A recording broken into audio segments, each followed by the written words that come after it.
भारत माता की, भारत माता की। संत कबीर, संत कबीर,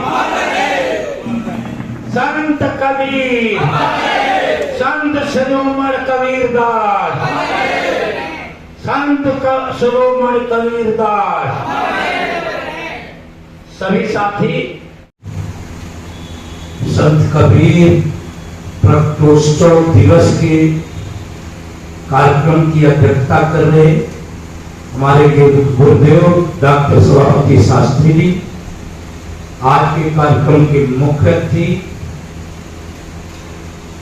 भाई कैलाश चंद्र जी, मंच पर सभी सम्मानित साथीगण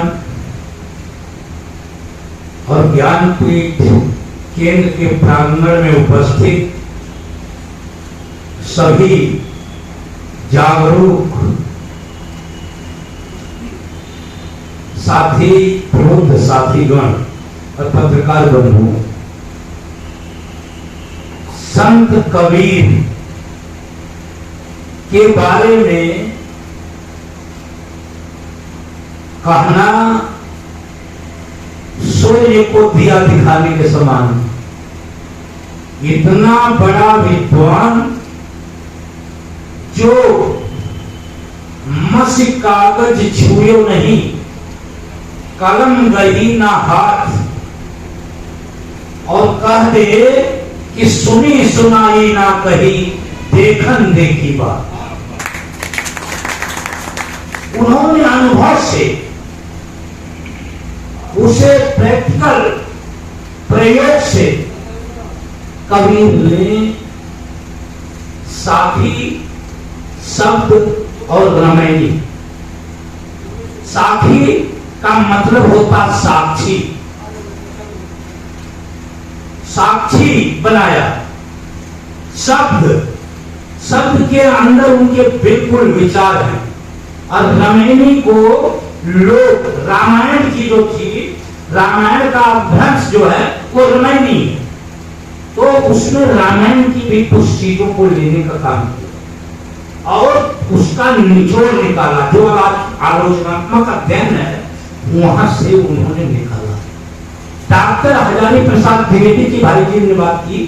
डॉक्टर हजारी प्रसाद द्विवेदी ने कबीर को लिखा है कि कबीर वाणी का डिक्टेटर था, तानाशाह वाणी का। भाषा उसके सामने लाचार नजर आती थी और कबीर की बात जो नहीं मानता था उसे अगले देकर मनवा देता, जबरदस्ती कबीर मनवा देता था। जब कबीर कहता है कि जल में मीन पियासी, मुझे सुन सुन आवे हंसी, कि जल में मछली जल में है और प्यासी है। जैसे हम इस संसार में हैं, हम अंधकार के कारण, अज्ञानता के कारण, ईर्ष्या और द्वेष के कारण, जातीय दंभ, धार्मिक दंभ के कारण इस समाज में रहकर प्यासे हुए हैं, जैसे जल में मीन प्यासी मछली। और कबीर ने पाखंड के खिलाफ कहा कि गंगा नहाए अगर कोई नर तर गया तो मछली क्यों नहीं तरी जिसका गंगा जी में गया। भाई मछली तो उसी में हमेशा रहती है। अब हम एक आध घंटे नहाते हैं, आधा घंटे 15 मिनट, हम तो तर जाएंगे। तो स्वर्ग और नरक की कल्पना को ढोंग बताया। उन्होंने कहा यहां डर पैदा किया, भय पैदा किया। अब भय और डर पैदा करके लोगों को सही बात नहीं बताई, रूढ़ विवाद और काफी फैलाया। ये मिशन है हम लोगों का, जो लोक शिक्षण अभियान ट्रस्ट है, इसका ये मिशन है। चाहे हम इसमें कम सफल हो, लेकिन हम लोग संघर्ष तो कर रहे हैं। हम बता तो रहे हैं अपनी बात, हम समाज में रख तो रहे हैं अपनी बात। क्योंकि कभी यह जो है आज जो समाज के अंदर वातावरण है कितना दूषित है, नफरत फैलाई जा रही है, एक दूसरे को लड़ाया जा रहा है, असहिष्णुता है, ईर्ष्या और द्वेष है, धार्मिक पाखंड है, उसे कैसे दूर किया जा सकता है। केवल प्रेम से, सद्भाव से, भाईचारा से। और कबीर साहब ने लगातार इस पर काम किया।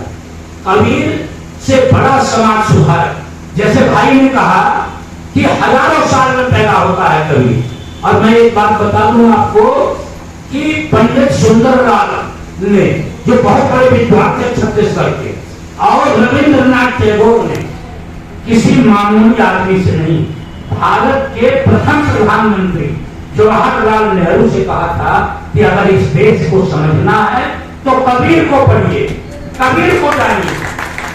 और बाबा साहब डॉक्टर अंबेडकर ने भी कहा था कि मैं बुद्ध से प्रभावित हूं, लेकिन मैं कबीर से भी प्रभावित हूं।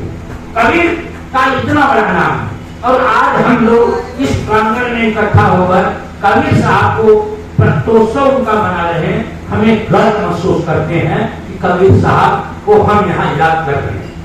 कबीर साहब ने कहा कि साधो ये सारा जग बोराना, साच कहे जग मारन धावे, झूठ है जग पतिया। झूठ पर तो विश्वास करता कबीर का, और कबीर जैसा ज्ञानी कर सकता है कि साच कहे जग मारन धावे, झूठ है जग पतिया। और कबीर ही कहता है कि पोथी पढ़कर जग हुआ, पंडित भया न कोई, ढाई आखर प्रेम का, पढ़े सो पंडित को। ढाई आखर प्रेम का, जो प्रेम है, जो सहयोग है, वही सबसे बड़ा है। तो हम लोगों को समाज के अंदर हमें यही बात फैलाई है, सद्भाव, भाईचारा, प्रेम, न्याय, बंधुत्व की भावना को फैलाना है, जिससे हम जो आज प्रक्रियावादी ताकते हैं, जो अधिनायकवादी ताकते हैं, जो इस देश के अंदर राजशाही को लाना चाहती हैं, जिस राजशाही के कारण हम हजारों साल गुलाम रहे, मानसिक गुलाम रहे, आज उसका खतरा बना हुआ है देश पर।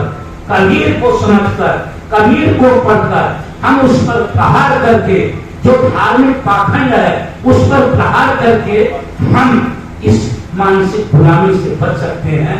सत्य और अहिंसा का प्रचार करके, कबीर को समझकर, कबीर के बारे में लोगों को बताकर कि हमें समाज के अंदर पाखंड को, रूढ़िवाद को, कर्मकांड को दूर करके हमें उस व्यवस्था को यहाँ लाना है जिसमें से प्रेम पैदा हो, जिसमें से ज्ञान पैदा।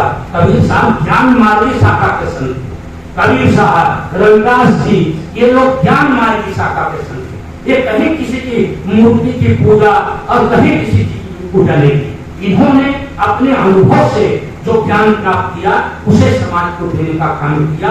और आज के संदर्भ में ये बड़ा इनको बहुत अध्ययन करने की जरूरत है, क्योंकि हम बहुत खतरे में चल रहे हैं। जिस देश के अंदर जहां पर सनातन में, जहां का प्रधानमंत्री पार्लियामेंट में लोग जाता हो, नीचे लोग जाता हो, ये खतरनाक स्थिति है इस देश के लिए। अधिनायकवाद की स्थिति आ रही है इस देश के अंदर। वहां पर संविधान की किताब होनी चाहिए, संविधान के सामने देखना चाहिए, वहां किसी दंड के सामने देखना, राजदंड के सामने देखना कबीर साहब के विचार के विपरीत है।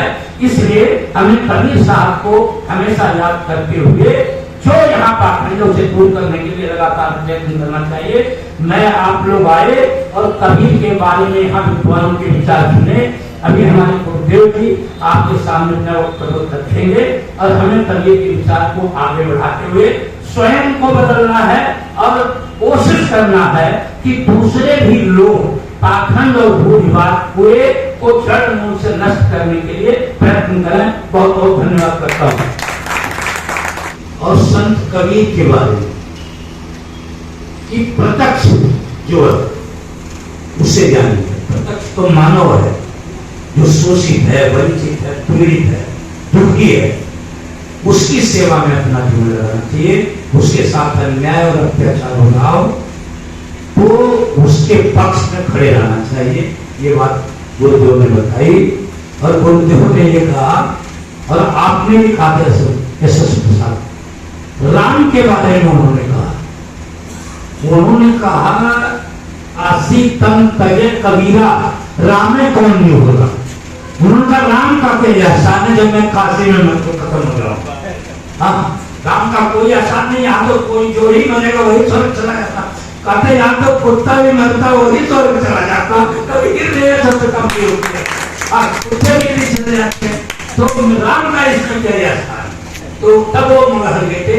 इतना क्रांतिकारी व्यक्तित्व जो मानवतावादी था और समाज सुधारक था, आज इस प्रांगण में आप लोगों ने आकर सभी विद्वानों के विचार सुने और इस विचार को फैलाने का काम करेंगे। बहुत बहुत धन्यवाद आपका करता हूँ, अभिनंदन करता हूँ, आप लोगों का स्वागत करता हूँ। और लगातार जो गुरुदेव ने एक बात कही है कि इस विचार को फैलाने के लिए इससे हटना नहीं है, क्योंकि सिद्धांत के समझौता नहीं करना, चाहे कितने ही कष्ट आ जाए, सिद्धांतों से कभी समझौता नहीं करना चाहिए। आज समापन गुरुदेव ने कर दिया है। मैं तो ये बात इसलिए बोला कि राम का भी नहोरा नहीं मानता। धन्यवाद। और राम के बारे में तो ये कहा उन्होंने कि वो दशरथ का बेटा, मैं राम को नहीं मान, राम उसकी पूजा नहीं करता मैं। हाँ, वो कोई राम और है, उसके लिए उन्होंने कहा राम नाम तिहुलोक बखाना, राम नाम का मर्म न जाना। ये कहा कभी कि राम लोग राम राम करते रहते हैं और राम का मर्म जानते नहीं कि राम है क्या। राम नाम का कर और 40 किलो में 35 किलो तोल देते हैं, ये राम का मर्म नहीं है।